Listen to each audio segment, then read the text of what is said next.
The Art of the Moving Picture, the very first book about film criticism, was published in 1915 by American poet Vachel Lindsay, where he notably praised the craftsmanship of D.W. Griffith's Birth of a Nation. After 100 years of criticism, it's evolved into a popular form of entertainment. Everybody and their grandma posts reviews on the internet these days. Even I did for a while.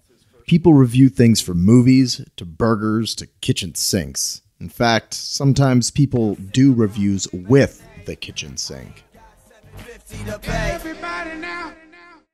I'm gonna do it! Corey! Corey, what are you doing? No, I'm gonna take it! Stop it!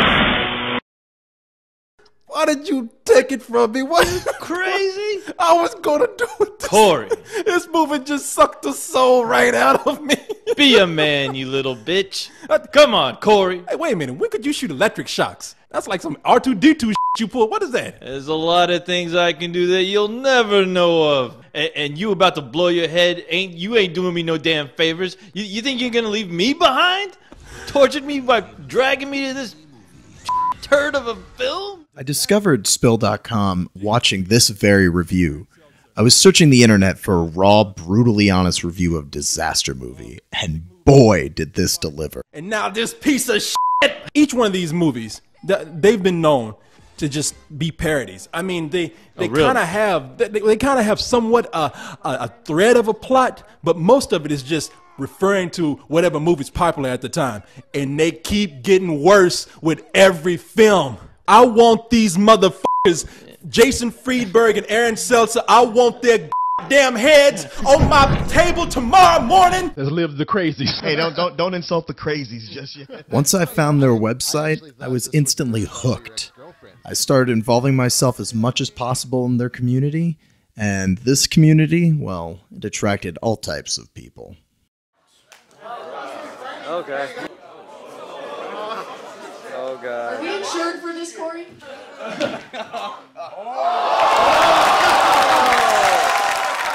The first Spill.con I went to, I participated in their talent show, in which I performed a short monologue from Brighton Beach Memoirs. Eugene Morris Jerome. You gotta be named a Joe or a Tony. For their final public gathering, I created an experimental film inspired by their freeform podcast, Let's Do This, for their annual film festival. To keep it in the vein of the podcast, I simply made up the short as I went along. On December 20th, 2013, the website was abruptly shut down after they were cut by their corporate masters at Hollywood.com. But the ever-persistent Spill crew immediately went on to new projects to support their community. The co-host 3000 immediately went to Mexico to be taken apart and become a computer at a Taco Bell.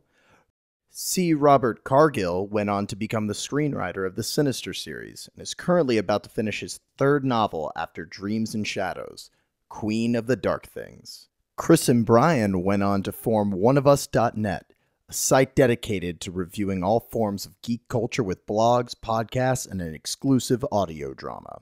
Two members of the largest podcast on Spill, the League of Extremely Ordinary Gentlemen, went on to create their own podcasts and websites. The award-winning Beerus podcast was started by John Rubio, and Paging Dr. Nerdlove is a blog with love advice for nerds started by Harris O'Malley. Spill's video game channel, The Loading Bar's host, started a video game website called Rage Select, with their own spin on doing reviews involving drinking and puppetry. As for Corey and Martin, they have found a new home at doubletoasted.com, where they continue their movie review saga. Corey was nice enough to give me an interview with him in the same format as one of his live streams. Tell the people, who are you and what do you do? I am Corey Coleman, Corey with a K, K-O-R-E-Y.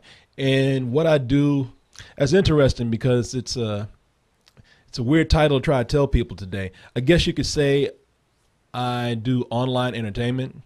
I'm a content provider.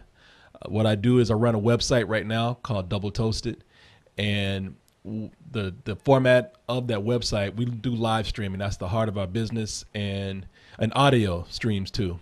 And they're pretty much online talk shows with different themes every night. I mean, we're still the same crew. We're still the same show. It's just one night we dedicate time to taking calls. We dedicate one night to doing movie reviews. And we dedicate one night to just general discussion and what we like to call, I don't know if I can use the kind of language on here. I'll say BSing right now. But, just time for us to hang around and be goofy with each other. And I've been doing this kind of thing for about 20 years, if you consider how we started out. Yeah, why don't you tell me just a little bit about how you did get started, because it is a little bit of an interesting story.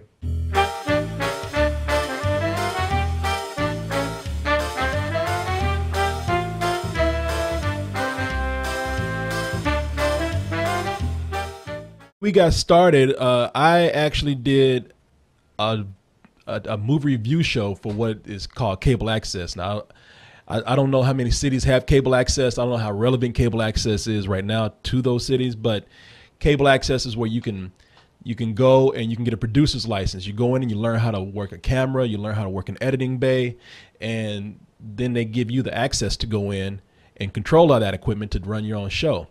So this is like back in 1995. I was working with a guy at an animation studio. Him and I were always going to movies all the time because I love movies.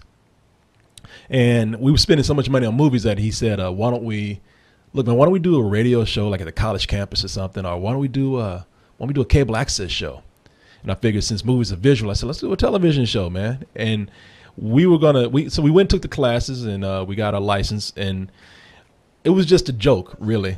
Like I tell people all the time, it was just a scam to go watch free movies.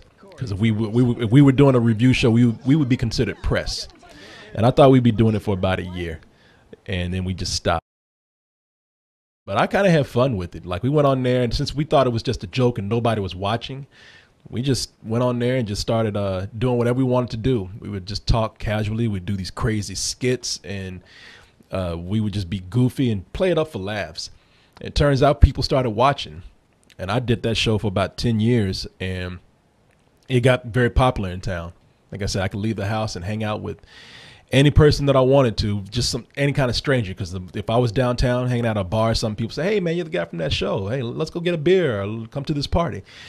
After 10 years of doing it, it was just a hobby, and it wasn't paying anything. It was paying in dinners and women and, and hanging out with people and whatnot. But it wasn't paying any money. And I thought, all right, 10 years, that's good enough. I've had my fun with it. I'd start to stop, because the important thing to mention here is that at that time, now, a lot of people come up today and they take YouTube for granted and the internet for granted. But when I started out, the internet was just coming onto the scene. There was no YouTube or anything. So I had a local fan base. When YouTube came about, I was able to see how the internet would gain us a wider audience if I indeed wanted to keep doing this. At the time, I thought, well, I just want to go back and concentrate on animation.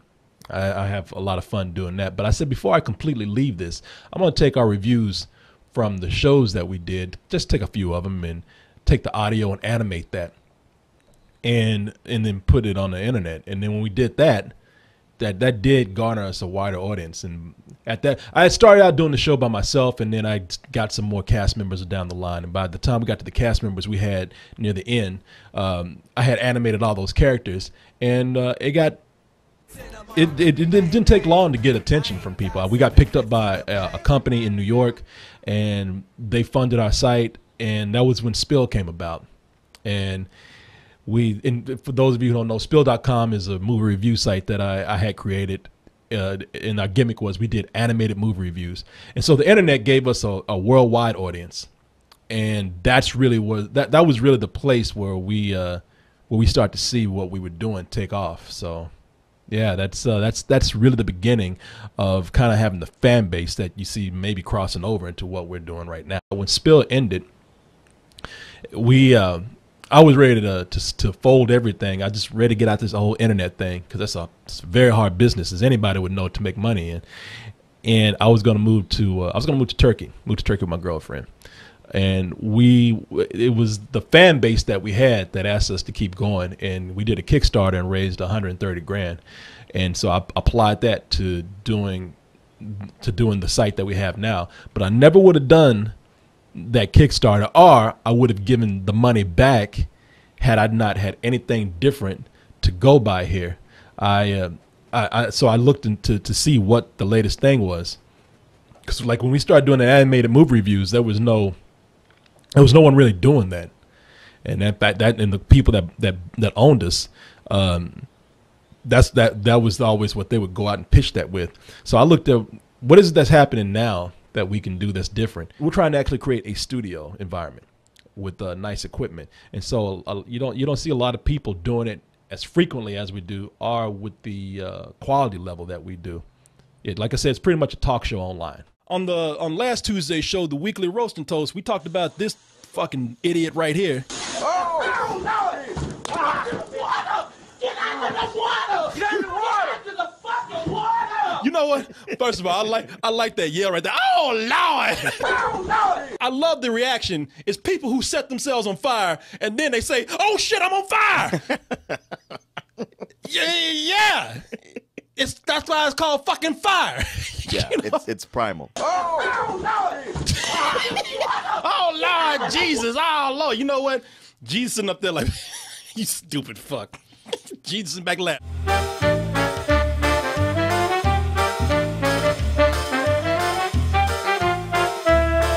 I don't think that that's a good question, because I don't think that the critic is dead.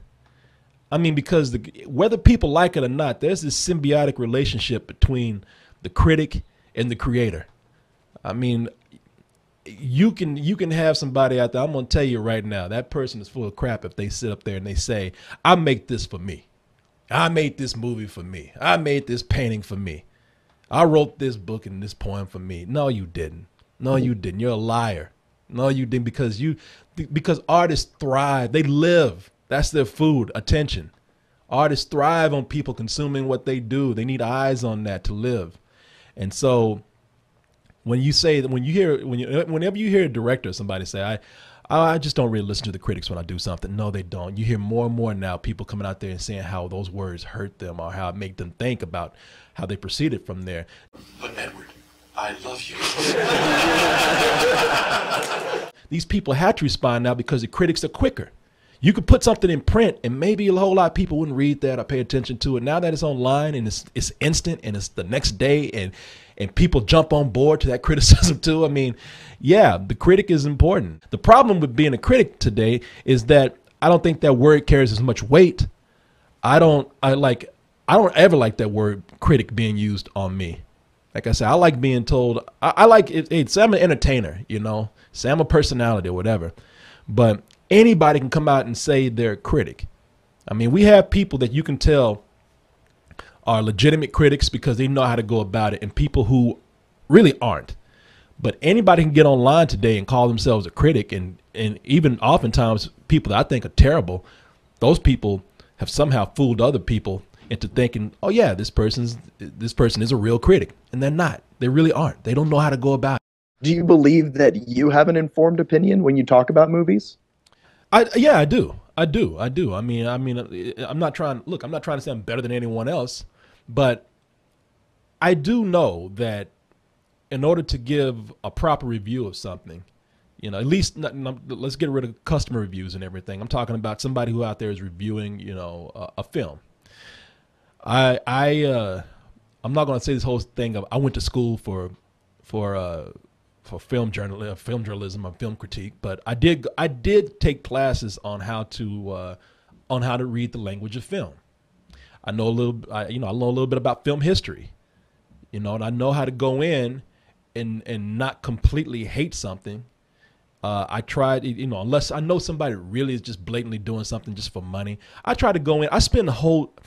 When we do our movie reviews, I sit down, I spend a day going through what I want to say about this film, what I liked about it, and even if I don't like something, I try to find at least one thing in there that might be good, if possible. I'm not going on a rant.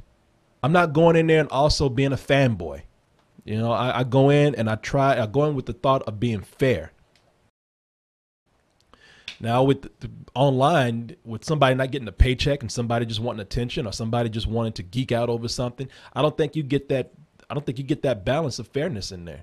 And that's why I say today, saying critic is the strength of that word has been taken away because a lot of people who just don't know how to do it have used that moniker and applied it to themselves, and people just acknowledge it.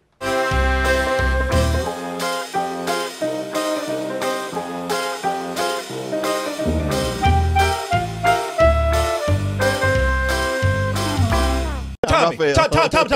You know what, Tommy? Yeah. As your lawyer, do not answer that question. Okay. Because that's some shit that doesn't need to be answered. Yeah. It's not even relevant right now. We really gonna sit up here and go into details like why do the fucking turtles wear masks? Not why they talk or anything like that. Why do they wear masks? Study karate. Yeah. No wonder you don't get this shit. Trying to make it real. Everybody now.